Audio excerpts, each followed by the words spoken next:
Today what we're going to do is we're going to be learning about the basics of circuits. We're going to be learning about current, voltage, and resistance, and then we're going to learn about what a law called Ohm's Law. So current. Current is the flow of electrons. We can think of electricity as water. Use that as an analogy. So as water flows through a pipe, it goes from one place to another and it flows down. Now, electrons can flow through a wire in the same way, and that's what we call electricity. So current is symbolized by the letter I. Letter C was already taken previously, so they had to use another letter, and they just picked I.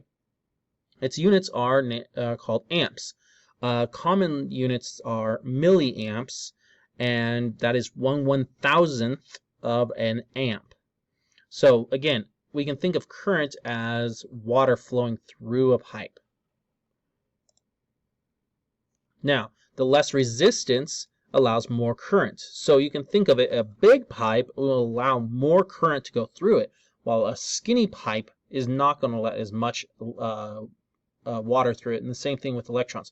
Bigger the wire, the faster electricity can get through it. Smaller, skinnier wires, electrons kind of bunch up and can't do it.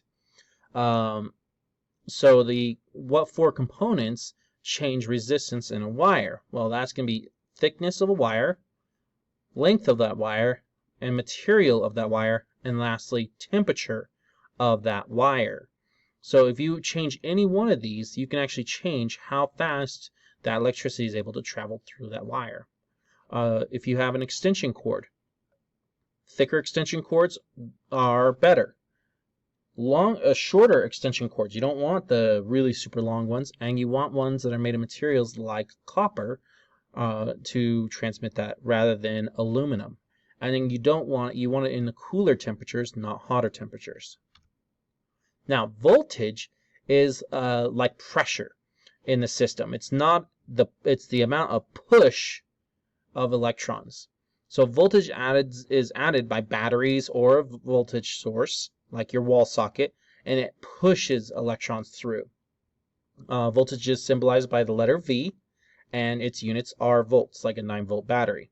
Its symbol is this. In an electronic schematic, which we'll look at later, it is symbolized by a long line followed by a short line. That's one battery, and if you have several batteries, it's a long line, short line, short line, denoting this is a 2 battery. And these are the wires connecting the battery, and then you have your plus and your negative side of your battery.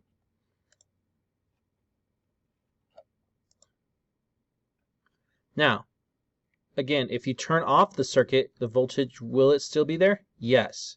If you turn on a circuit, will be the voltage? Yes. Now, resistance, on the other hand, is the resistance or the pushback against the flow. This is going to decrease the pipe. So if you squeeze a pipe and pinch the pipe, the water is going to resist it, and it's not going to allow that current to go through it. Now, resistance is symbolized by the letter R, and its units are in ohms. Its symbol for ohms is the omega, or the upside down horseshoe symbol. Now, there are different common symbols used in circuits. The common one for battery that we'll use in this class is the long line and short line. Again, you can do multiple of those to denote that there's more than one battery. Then you have a resistor, which is the zigzaggedy one. That is a resistor. There are resistors that we'll be using in class, which are actual devices that resist it. But any device that actually causes resistance, like a light bulb, is also a resistor. We can have a load, which is here. Again, it looks just like a resistor, but it has a circle. So that's just telling me that this is a load of some kind. We could think of that as a motor, light bulb, something. We have fuses, we have open switches and closed switches, and there's several others. Now, an open and closed circuit, electricity has to go from one side of the battery all the way to the other without interruption. So right now, it's an open switch, electricity is off. But if I close it, it will turn on. So open circuits versus a closed circuit. Now, the difference between alternating current and direct current, AC and DC. Alternating current is going to be current that flows back and forth, and they alternate back and forth. Now, direct current is ones that are going to go in a specific direction. The pictures here are backwards. Now, and direct current is what we use to run most of our electrical devices. They don't like alternating current. But alternating current is convenient because it is more energy efficient to transmit electricity via this method than in direct current. So here are other electrical circuit symbols. Again, you have a lot of them. We will deal with the voltmeter, the ammeter. We will deal with the LED. We will deal with a photodiode. We've already seen the squiggly line representing the little lightning bolt. That was our resistors.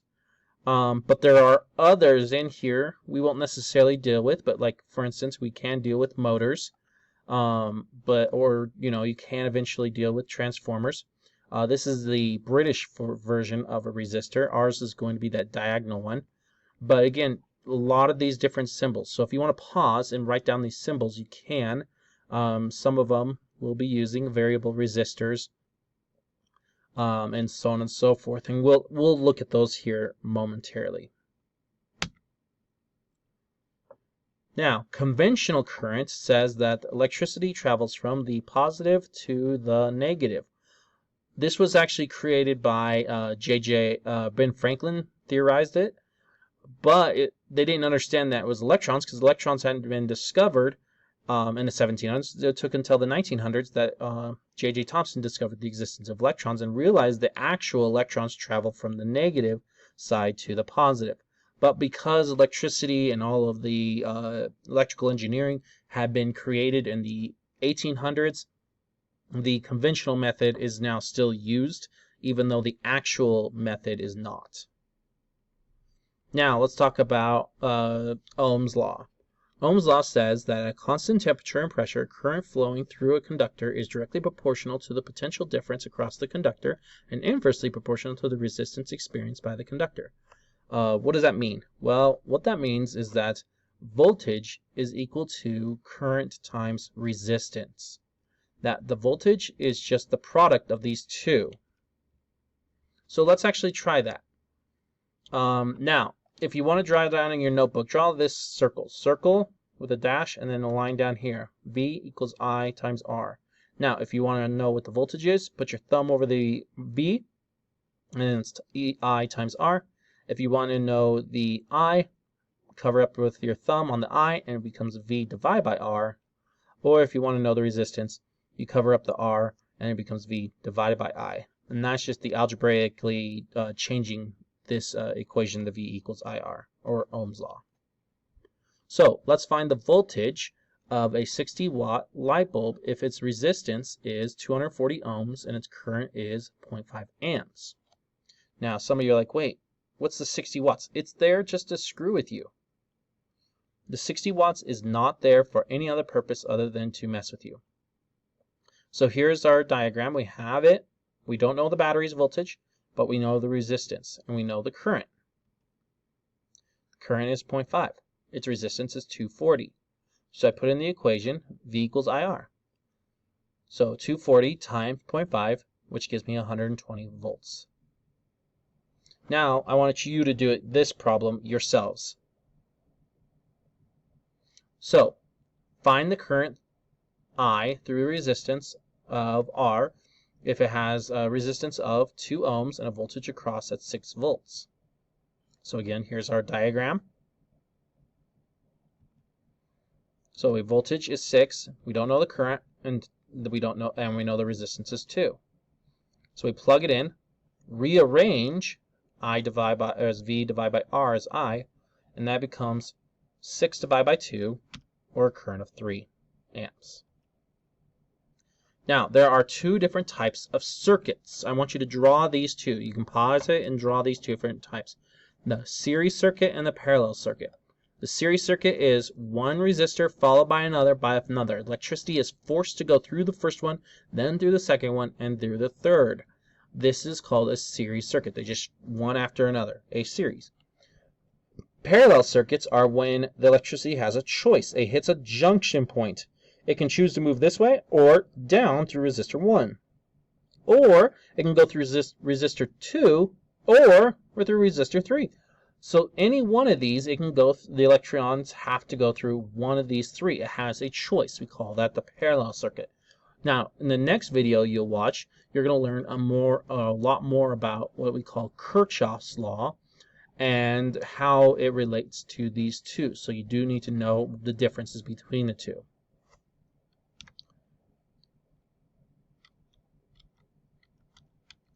So, in the there are two types of series, and what happens is in series circuits, the resistors have to add up to each other. Meaning, if you take the resistance of 1 plus the resistance of 2 and resistance, that is the total resistor. That means I can replace all those resistors with one big resistor, and that would equal, and then the circuit would behave exactly the same. Parallel circuits are not. The current has a choice between those branches, aka nodes, and they are, and this is the mathematical formula. It's the inverse of the total is equal to the inverse of the 1 over the inverse of 2 over the inverse of 3. Or you can rewrite it as this equation. Please write down that equation in your notebook.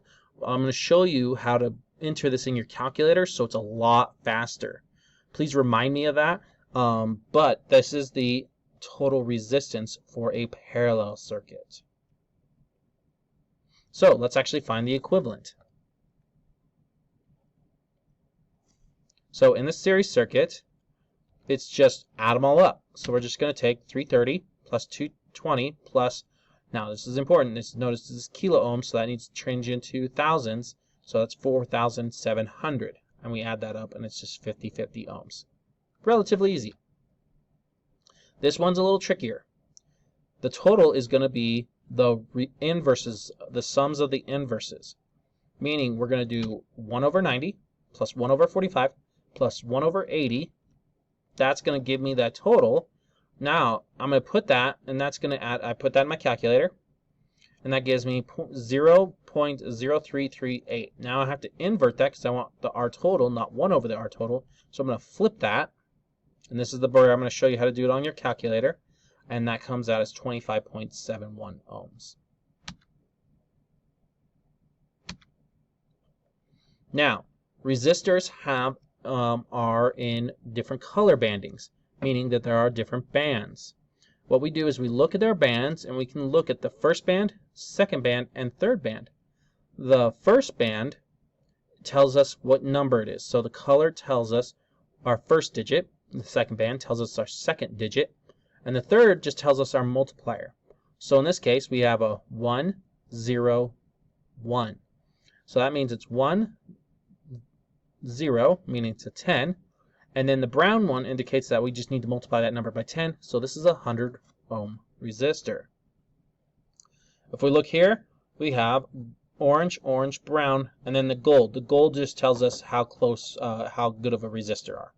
So we're looking at these three resistors. So we say orange, orange, brown. So that's going to come and be a 3 times 10, so 33 times 10, which is a 330 ohm resistor. Again, we're looking at the gold. It's the opposite side, so we read from the opposite of gold. So this is a red, purple, yellow. Red, 2, 7. Yellow is a times 10.